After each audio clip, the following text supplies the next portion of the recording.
অসমৰ ভৱিষ্যত বহুত বেছি ভাল ভৱিষ্যত নহয় আৰু মিয়াসকলে অসমক ধ্বংস কৰি পেলাব। তেওঁলোকে যিটো ধৰণে আগবাঢ়ি গৈ আছে, অসমীয়া মানুহ যিমানেই সোনকালে সজাগ হয় সিমানেই আমি বাচিব পাৰিম, নহ'লে আমাৰ জীৱন কালতে অসমখনক তেওঁলোকে লৈ ল'ব। আপুনি এনেকুৱা যেতিয়া কথা কয় তেতিয়া কিন্তু দেখিবলৈ পোৱা যায় বহু কেইগৰাকী বিৰোধী নেতাই ইছ্যু ডাইভাৰ্ট কৰিবলৈ বিচৰা বুলি। ইছ্যু টিছুৰ লগত কি আছে?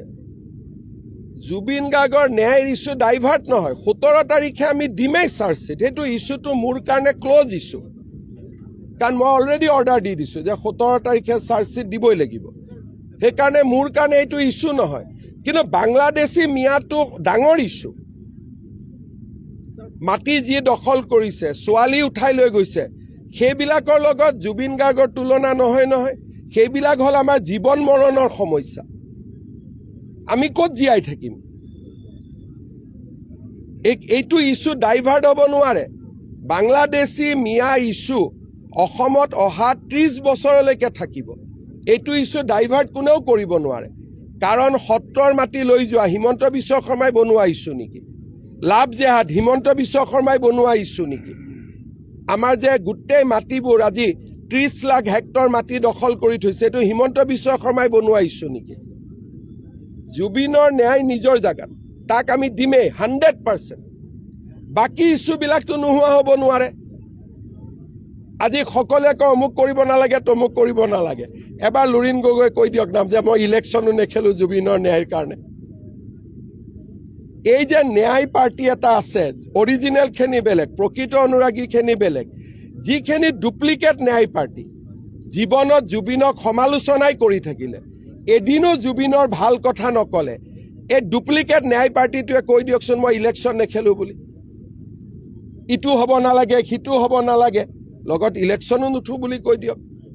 কয় বোমা ফুটাব নালাগে, পূজা কৰিব নালাগে, ইটো কৰিব নালাগে, সিটো কৰিব নালাগে, লগত অখিল গগৈয়ে কৈ দিয়ক যে এইবাৰ ইলেকশ্যনো হ'ব নালাগে। লুৰিণজ্যোতি গগৈয়ে কৈ দিয়ক এইবাৰ ইলেকশ্যনো মই নেখেলোঁ দুখতে, সেইটোতো নকয়। এই গোটেই ডুপ্লিকেট যিটো ন্যায় পাৰ্টি, তেওঁলোকৰ লক্ষ্যটোৱে হ'ল ইলেকশ্যন, কিন্তু আমি হৈছোঁ অৰিজিনেল ন্যায় পাৰ্টি।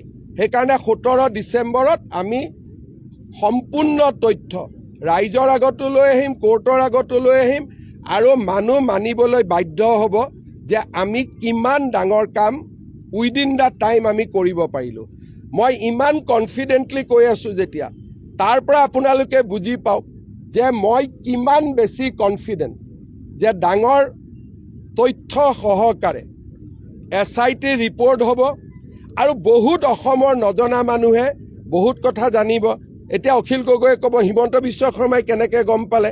মই দেশৰ গৃহমন্ত্ৰী, ৰাজ্যৰ গৃহমন্ত্ৰী, যিখিনি মই গম পাব লাগে সেইখিনিতো মই গম পাবই লাগিব। 17 ডিচেম্বৰ লাষ্ট ডেট হয়। 19 তাৰিখে তেওঁ ঢুকাইছিলে, গতিকে আমি 3 মাহত দিব লাগে।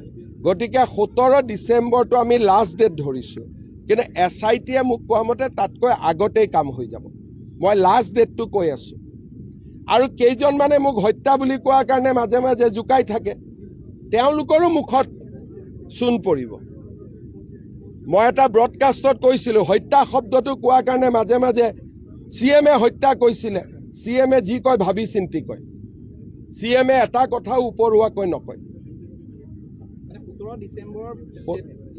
লাষ্ট ডেট লক্ষ্মণ ৰেখা, তাৰ আগতে হ'ব।